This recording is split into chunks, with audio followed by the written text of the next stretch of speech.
करे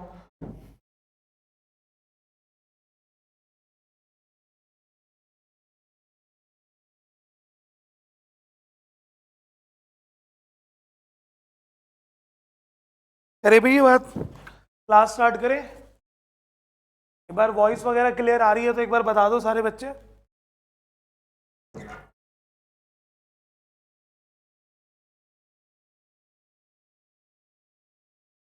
चलिए, good evening everyone, welcome back to our YouTube channel Sigma Gurukul. आप सभी स्टूडेंट्स का एक बार शुक्रिया अदा, थैंक्स फॉर एवरीथिंग, क्योंकि आप 43 डे तक पहुंच गए। यानी कि अगर मैं बात करूं, जो हमारा मॉक टेस्ट है वो 43 हो गया। ऐसे ही आप पूरे सारे मॉक टेस्ट देखोगे तो आप खुद अपने आप को ना जज करना, आप अपने आप का असेसमेंट करना कि आप जब इस सीरीज को देखना, जब आपने शुरू करा था तब आप कहाँ थे और आज आप कहाँ पर हो। आपके क्या इंग्लिश में आपने इनहेंस किया है कि नहीं करा, वो आपको खुद पता चलेगा। दूसरी चीज, आप नोटिस करना डे 1 से लेकर जब तक लास्ट तक जो मैं पढ़ाऊंगा, क्या हमने अपनी क्लासरूम में सिर्फ और सिर्फ पढ़ाई करी है कि नहीं करी है। इक्का दुक्का बात कर लेते होंगे तो चल जाता है, लेकिन कभी भी 98% हमने अपना पढ़ाई करी है।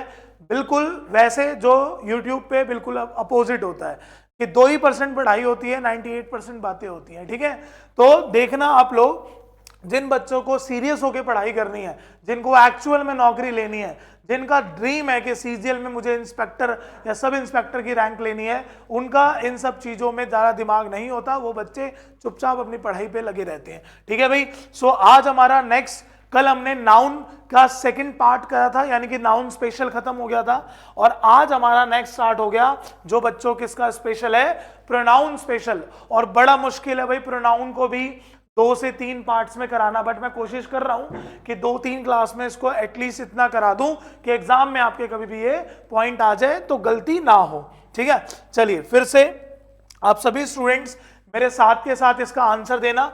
कोई आपको ऐसी बात समझ नहीं आएगी, कमेंट सेक्शन में लिख के मेरे से पूछ लेना, फिर मैं आपको एक्सप्लेनेशन के साथ पूरा समझाऊंगा ताकि आपको सारी बातें क्लियर हो जाए। जरा सेंटेंस पढ़ते हैं। फर्स्ट क्या लिखा हुआ है, it was her who did her duty, और लास्ट में बोल रहा हुआ है नो एरर।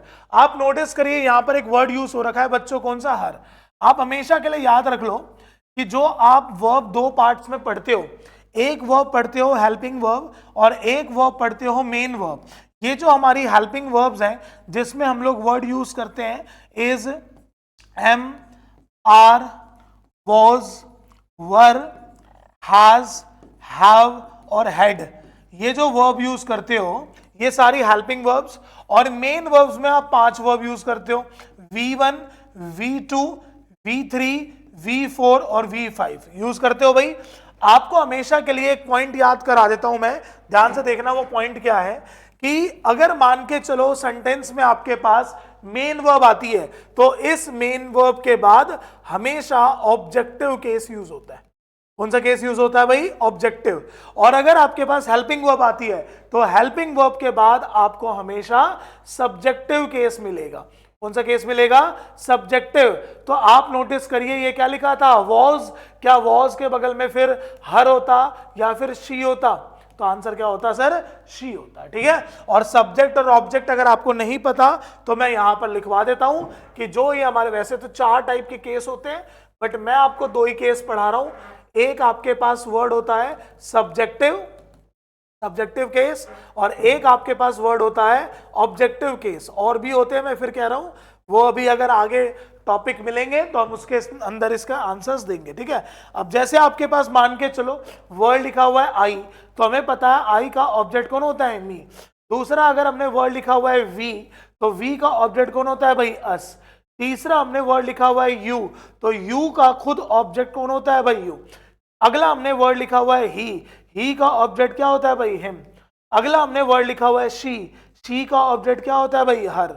अगला हमारे पास वर्ड लिखा हुआ है इट का ऑब्जेक्ट खुद कौन होता है, इट। अगला हमने वर्ड लिखा हुआ है दे का ऑब्जेक्ट क्या होता है भाई, देम।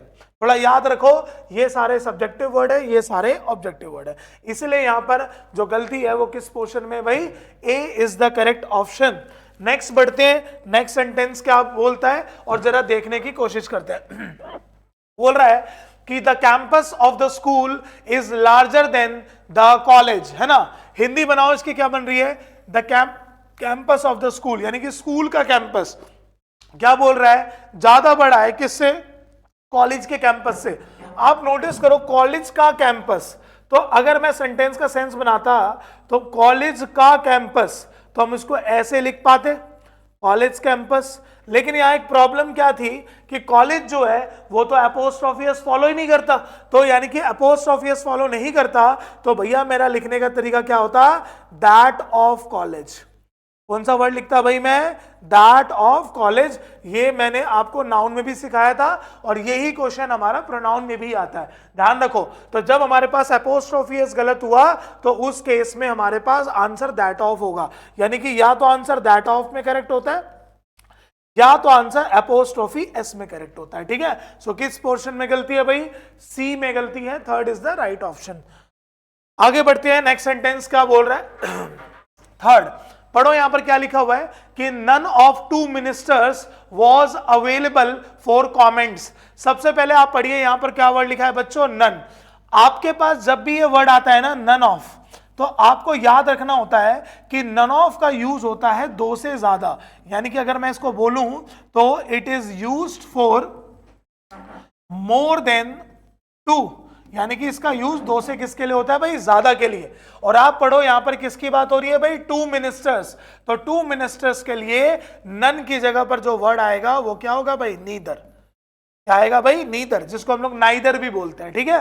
तो इसमें आपने क्या सीखा कि जो नीदर वर्ड होता है, नीदर ऑफ, और नीदर ऑफ का जो यूज होता है वो दो के लिए होता है, it is used for two, ठीक है। और दूसरी बात, जब आपने इसके बगल में ऑफ लगा दिया, इसके बगल में क्या लगा दिया भाई, ऑफ लगा दिया, तो ध्यान से सुनना, ये इस केस में दोनों वर्ड बनते हैं प्रोनाउन। क्या वर्ड बनते हैं भाई, प्रोनाउन। और कोई पूछे कौन सा प्रोनाउन, तो रिप्लाई कर दो डिस्ट्रीब्यूटिव प्रोनाउन। कौन सा pronoun, distributive pronoun, right. Clear हो गया। अगर इनके बगल में नाउन फॉलो होता तब ये उस केस में प्रोनाउन नहीं होते, फिर वो उस केस में एडजेक्टिव हो जाता। जैसे अगर किसी सेंटेंस में लिखा होता नीदर चाइल्ड, क्या लिखा होता भाई, नीदर चाइल्ड। अब चाइल्ड जो है वो नाउन है, तो इसीलिए ये वर्ड इस केस में क्या बनता, एडजेक्टिव। कौन सा एडजेक्टिव, डिस्ट्रीब्यूटिव एडजेक्टिव, ठीक है भाई। सो किस पोर्शन में गलती है, ए इज द करेक्ट ऑप्शन। आगे बढ़ते हैं नेक्स्ट सेंटेंस की ओर, देखते हैं नेक्स्ट सेंटेंस क्या बोलना चाह रहा है। लिखा हुआ है कि you who loves dining out will never cook at home। आप पढ़िए यहां पर एक वर्ड कौन सा लिखा है बच्चों, who। हम सबको पता है कि जो who वर्ड होता है वो एक रिलेटिव प्रोनाउन होता है, और रिलेटिव प्रोनाउन से पहले जो भी वर्ड यूज होता है उसको हम लोग एंटीसीडेंट बोलते हैं। क्या बोलते हैं भाई, एंटीसीडेंट। और इस बंदे की वैल्यू होती है कि जो भी ये वर्ड लिखा हुआ है ये वर्ब जो है वो इसी के अकॉर्डिंग आती है। अब आप पढ़िए यहां पर लिखा हुआ है यू, तो यू के अकॉर्डिंग लव्स नहीं होगा, यू के अकॉर्डिंग क्या होगा भाई, लव। तो इसीलिए किस में गलती है, ए में, क्योंकि यू के साथ लव्स नहीं आता। चलिए आगे बढ़ते हैं नेक्स्ट सेंटेंस की ओर, देखते हैं फिर से नेक्स्ट सेंटेंस क्या होगा। अगर मैं आपसे पूछता हूं सेंटेंस फिफ्थ में क्या लिखा हुआ है, ईच ऑफ। आप नोटिस करिए फिर से ईच के बगल में क्या आ गया, ऑफ। क्या बन जाएगा हमारे पास ये वर्ड भाई, प्रोनाउन। कोई पूछे कौन सा प्रोनाउन, तो आप बताओगे डिस्ट्रीब्यूशन, यानी कि डिस्ट्रीब्यूटिव प्रोनाउन बन जाएगा, ठीक है। पढ़ो सेंटेंस क्या लिखा हुआ है, each of the girls gave their vision of the incident in writing. आप पढ़ो, जब ईच ऑफ आ गया ना आपके पास, तो इसका पैटर्न होता है कि ईच ऑफ के बगल में जो भी आप डिटर्मिनर यूज कर रहे हो प्लस उसके साथ जो प्लूरल नाउन आ रहा है, तो जो वर्ब आती है बच्चों वो कैसी आती है, सिंगुलर। यानी कि गेव यहां पर सिंगुलर है, तो आप पढ़िए इसी के अकॉर्डिंग आगे जो पोजीशन यूज होना चाहिए था वो भी कैसा यूज होना चाहिए था, सिंगुलर। समझ गए भाई, कैसा पोजीशन यूज होना चाहिए था, सिंगुलर पोजीशन यूज होना चाहिए था। इसलिए देयर की जगह पर कौन सा वर्ड आता, हिज नहीं होगा ना, हर होगा। गर्ल्स की बात कर रहे हैं ना, तो हर होगा, ठीक है, ध्यान रखना। तो डिस्ट्रीब्यूटिव प्रोनाउन में वैसे भी देयर वर्ड आता ही नहीं है, ठीक है ना, क्योंकि सारे के सारे वर्ड हमारे सिंगुलर को डिनोट करते हैं। अगला पढ़ते हैं क्या लिखा हुआ है कि this is the only one of his books that carry some weight. अब मैं आपको ना एक पॉइंट सिखा रहा हूं बच्चों, ध्यान से सुनना। एक वर्ड होता है ओनली वन ऑफ, क्या वर्ड होता है? ओनली वन ऑफ, और एक वर्ड होता है वन ऑफ। अब इन दोनों के बगल में जो नाउन आता है ना वो प्लूरल आता है। अगर आप इन दोनों के जस्ट बगल में वर्ब चाहते हो तो वर्ब तो सिंगुलर ही आएगी, क्योंकि ऑफ से पहले द ओनली वन है और ऑफ से पहले वन है। लेकिन अगर मान के चलो इनके बगल में आ गया रिलेटिव प्रोनाउन, और इस रिलेटिव प्रोनाउन के बगल में क्या आ गई भाई? वर्ब। तो इसका पैटर्न क्या होता है कि जब सेंटेंस में रिलेटिव प्रोनाउन आ गया तो आंसर जो है वो एंटीसीडेंट के अकॉर्डिंग आना चाहिए। और आप पढ़ो, जो ओनली वन ऑफ होता है ये खुद अपने आप में बच्चों एक एंटीसीडेंट होता है, मैंने आपको बहुत बार समझाया है। इसीलिए इस केस में जो वर्ब आती है वो कैसी आती है? सिंगुलर। लेकिन आप पढ़ो यहां पर रिलेटिव प्रोनाउन जो है उसमें बच्चे गलती करते हैं कि इस वाले वन ऑफ को क्या मानते हैं? एंटीसीडेंट। मैंने क्या कहा? ओनली वन ऑफ एंटीसीडेंट होता है, वन ऑफ नहीं होता। तो इस केस में एंटीसीडेंट कौन होता है भाई? प्लूरल वाला ये वर्ड। और आप पढ़ो ये हमेशा प्लूरल होगा, इसीलिए इसके अकॉर्डिंग वर्ब कौन सी आएगी? प्लूरल। तो ओनली वन ऑफ में चाहे रिलेटिव प्रोनाउन आए चाहे रिलेटिव प्रोनाउन ना आए, दोनों केस में जो वर्ब आती है वो सिंगुलर आती है। लेकिन वन ऑफ में रिलेटिव प्रोनाउन नहीं आएगा तो ऑफ से पहले वाले के अकॉर्डिंग वर्ब आएगी, तो वर्ब कैसी आ जाएगी? सिंगुलर। और अगर रिलेटिव प्रोनाउन आ जाएगा तो एंटीसीडेंट के अकॉर्डिंग वर्ब आएगी, तो वो वर्ब कैसे हो जाएगी? प्लूरल। तो आप पढ़िए, यहां पर दैट लिखा हुआ था, तो दैट के बगल में क्या लिखा हुआ है? कैरी। गलत है, वर्ब की फिफ्थ फॉर्म आएगी जिसको क्या बोलेंगे भाई? कैरीज। सो आंसर क्या हो जाएगा? C, third is the right option. ठीक है, third is the right option. चलिए आगे बढ़ते हैं, क्या लिखा हुआ है? whom do you believe him to be, और इसमें एरर फाइंड करना है। आपसे कोई पूछता है कि आई में और मी में क्या डिफरेंस होता है, तो आप क्या बताते हो भाई? आई जो होता है वो सब्जेक्ट है और सर जो मी है वो ऑब्जेक्ट है। तो वैसे ही आपसे किसी ने पूछा कि हु में और हुम में क्या डिफरेंस है, तो आप रिप्लाई करोगे जो हु होता है वो सब्जेक्ट होता है और जो हुम होता है वो ऑब्जेक्ट होता है। समझ में आई बात? तो इसीलिए यहां पर हुम गलत है, हुम की जगह पर आंसर क्या होना चाहिए? तो who. A is the right option, क्योंकि सेंटेंस की शुरुआत आप ऑब्जेक्ट से थोड़ी ना करते हो। चलो आगे बढ़ते हैं। 8th sentence, the boy being a brilliant student he will top the class. चलो सुनना बच्चों एक बार मैं क्या कहना चाहता हूं। आप नोटिस करिए, आपके पास यहां पर एक वर्ड है बीइंग अ ब्रिलियंट स्टूडेंट। ठीक है, ध्यान से सुनना, इसको बोलते हैं प्रेजेंट पार्टिसिपल। क्या बोलते हैं भाई? Present participle. ठीक है, प्रेजेंट पार्टिसिपल की खासियत होती है कि अगर आपको इसके पहले सब्जेक्ट दिख रहा है, इसके पहले क्या दिख रहा है भाई? सब्जेक्ट, तो आपको ध्यान रखना है, आपको इसके बगल में जो यहां पर वर्ड होगा ये दोबारा सब्जेक्ट यूज करने की जरूरत नहीं होती। तो जब आपने बॉय बोल दिया तो आपको दोबारा ही लिखने की जरूरत नहीं है। सो करेक्ट ऑप्शन कौन सा हो जाएगा? B is the right option. और प्रेजेंट पार्टिसिपल आपको हमेशा ध्यान रखना है कि वर्ब की 4th फॉर्म से शुरू होगा। किसे शुरू होगा भाई? वर्ब की 4th फॉर्म से शुरू होगा। ठीक है, सो 8th का करेक्ट आंसर कौन सा हो जाएगा? Second is the right option. अगला पढ़ेंगे, क्या लिखा हुआ है? If I were him I would put in all my money in the venture. आप पढ़िए, सेम क्वेश्चन मैंने आपको ऑलरेडी पढ़ा दिया था। ये क्या लिखा था? वर। तो वर हेल्पिंग वर्ब है सर, मेन वर्ब है, हेल्पिंग वर्ब है, तो आपको पता है इसके बगल में सब्जेक्टिव आता है, तो सब्जेक्टिव वर्ड कौन सा हो जाएगा भाई? ही, यानी कि ए इज द राइट ऑप्शन। कौन सा वर्ड हो गया? ए इज द राइट ऑप्शन। ज्यादा दिमाग नहीं लगाना क्योंकि सेम क्वेश्चन पढ़ा है हमने। आगे पढ़ते हैं बच्चों, वेरी वेरी इंपॉर्टेंट, आपको ये थोड़ा सा ध्यान रखना है, अच्छे से देखना। क्या लिखा हुआ है? My watch is better than that of yours.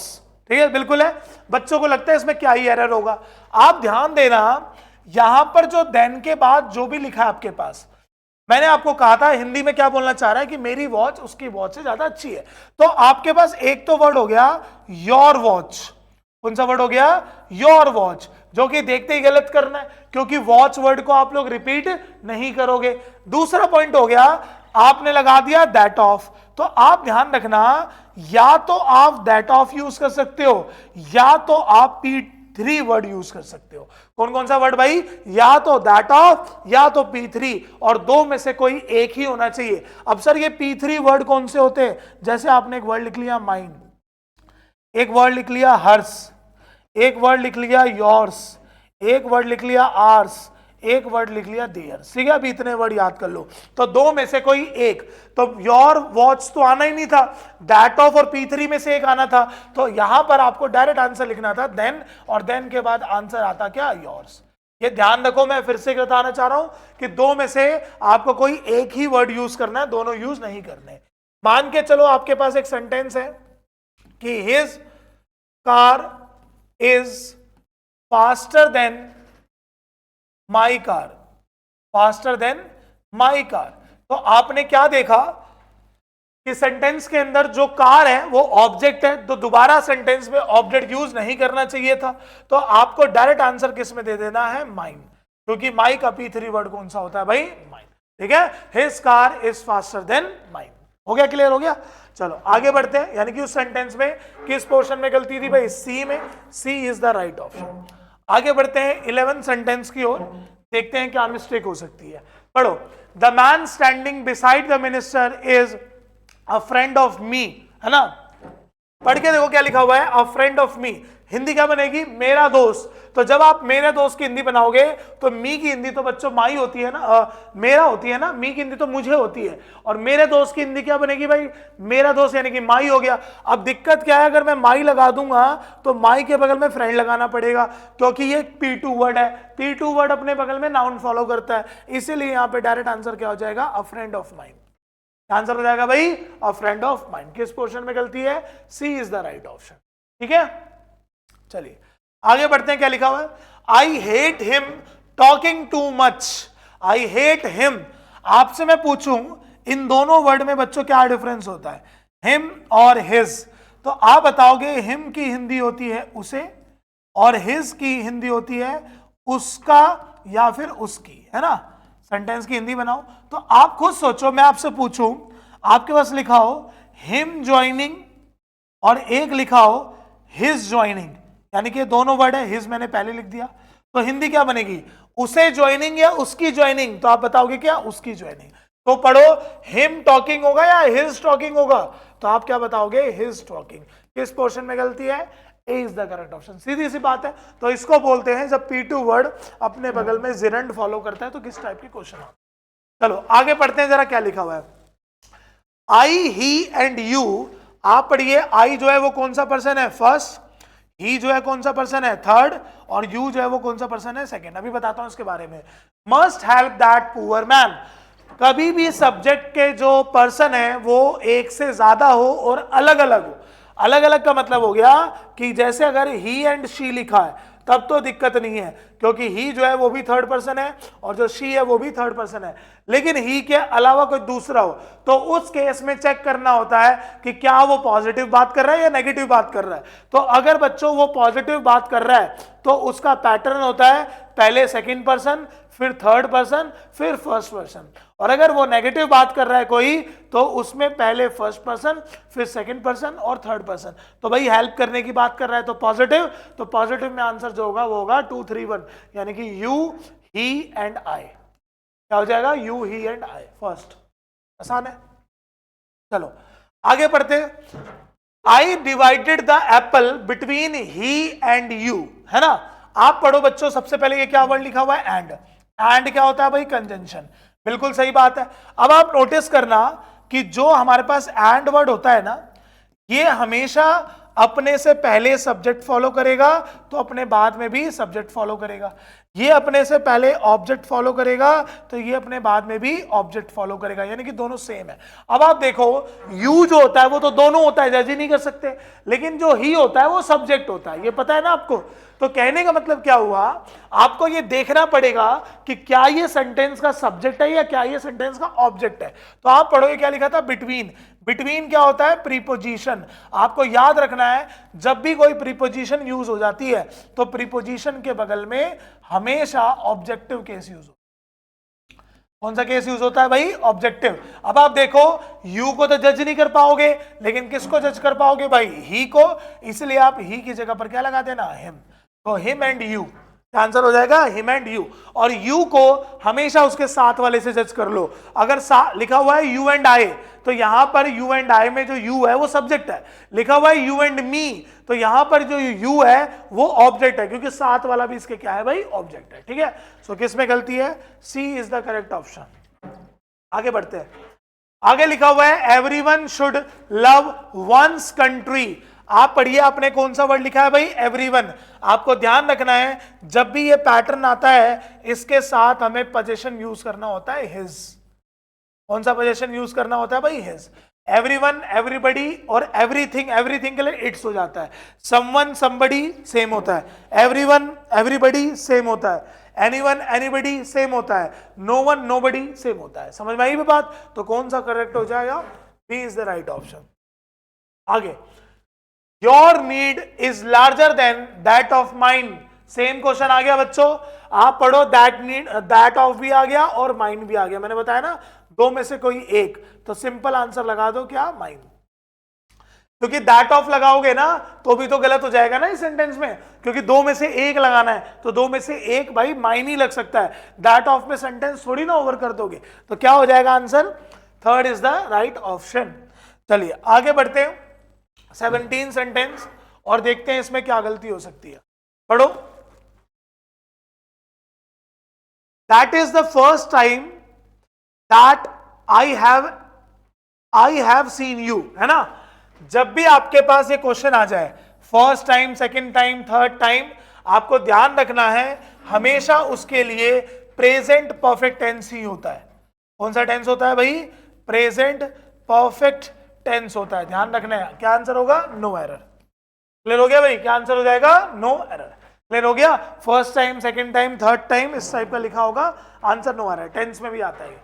अगला पढ़ेंगे, क्या लिखा है? Sangeeta and myself went to Sona complex. आप पढ़िए, संगीता यहां सब्जेक्ट हुआ और माई सेल्फ यहां सब्जेक्ट हुआ। आपको याद रखना है, जो हमारे पास वर्ड होता है ना सब्जेक्टिव, वो कभी भी सेल्फ पैटर्न नहीं होता। आपने सुना होगा ना, my self, him self, your self, her self, it self, ये सब्जेक्ट नहीं होता। सिंपल इसकी जगह क्या लगा दो? आई। तो किस पोर्शन में गलती है? B is the right option. किस पोर्शन में गलती है? B is the right option. चलिए आगे बढ़ते हैं जरा। 19 लिखा हुआ है I who is standing air rod the letter. फिर से बच्चों वही क्वेश्चन आ गया। ये आपके पास रिलेटिव प्रोनाउन है, इसके पहले वाला वर्ड एंटीसीडेंट है। क्या आई के अकॉर्डिंग यहां पर इज आना चाहिए था? नहीं सर, आई के अकॉर्डिंग क्या आना चाहिए था? एम। किस पोर्शन में गलती है? एम, है ना यार? कुछ तो गलतियां आप देखते ही बता दोगे ना कि सेंटेंस सही है या गलत है। तो आंसर क्या हो जाएगा? एम। चलिए आगे देखते हैं क्या लिखा हुआ है। My family were not able to end his dispute. भाई ये क्वेश्चन नाउन के टॉपिक का भी है, अच्छे से सीख लो। फैमिली वैसे तो कलेक्टिव नाउन होता है, सिंगुलर होता है, बट अगर फैमिली के मेंबर्स की बात करोगे तो वो उस केस में प्लूरल वर्ड हो जाता है। इस बात को याद कर लो। तो जब आप ज्यूरी की बात कर रहे हो तो वो सिंगुलर है, लेकिन ज्यूरी के अंदर के जजेस की बात कर रहे हो तो वो उस केस में प्लूरल है। तो बोलना चाह रहा है कि जो फैमिली के मेंबर्स है ना, वो इस मतभेद को कम नहीं करना चाह रहे। तो आप पढ़ो, इसके लिए क्या वर्ड लगा दिया? इट्स। गलत है। इट्स की जगह पर जो वर्ड आएगा वो क्या आएगा? देयर। कौन सा वर्ड आएगा भाई? देयर। तो there is the correct option. C में अगर सही है। इसके लिए आप लोग नाउन का पॉइंट सीखना, क्योंकि ये वर्ड होते हैं जैसे टीम, ज्यूरी हो गया, फैमिली हो गया, उसके बाद आपने गवर्नमेंट हो गया, इस टाइप के वर्ड देखे होंगे। ये सारे सिंगुलर और प्लूरल दोनों बनते हैं बच्चों। ठीक है, चलो अगला पढ़ते हैं, देखते हैं क्या लिखा हुआ है। People have a right to criticise but at the same time each of them have to remember his duty also। आप पढ़िए, ऑफ से पहले क्या लिखा हुआ है? ईच। अभी मैंने सिखाया था जितना भी डिस्ट्रीब्यूटिव वर्ड्स होते हैं वो सारे सिंगुलर होते हैं, इसीलिए वो अपने साथ सिंगुलर वर्ब फॉलो करते हैं। तो क्या आंसर हो जाएगा भाई? Has is the correct option. D is the right option, है ना भाई? हैव की जगह पर आंसर क्या आ जाएगा? हैज। आसान था। आगे बढ़ो, पढ़ते हैं 22। None of my friends are applying for this job. फिर से बच्चों वही क्वेश्चन, ऑफ से पहले क्या आ गया? नन। कौन से पार्ट का, टॉपिक का पार्ट बन गया? Distributive pronoun. क्या बन गया भाई? आर। गलत है, आर की जगह पर क्या आएगा? इज। आर की जगह पर क्या आएगा भाई, इज, ठीक है। So B is the correct option. आगे देखेंगे नेक्स्ट सेंटेंस क्या है, पढ़ो 23 और आंसर देने की कोशिश करो।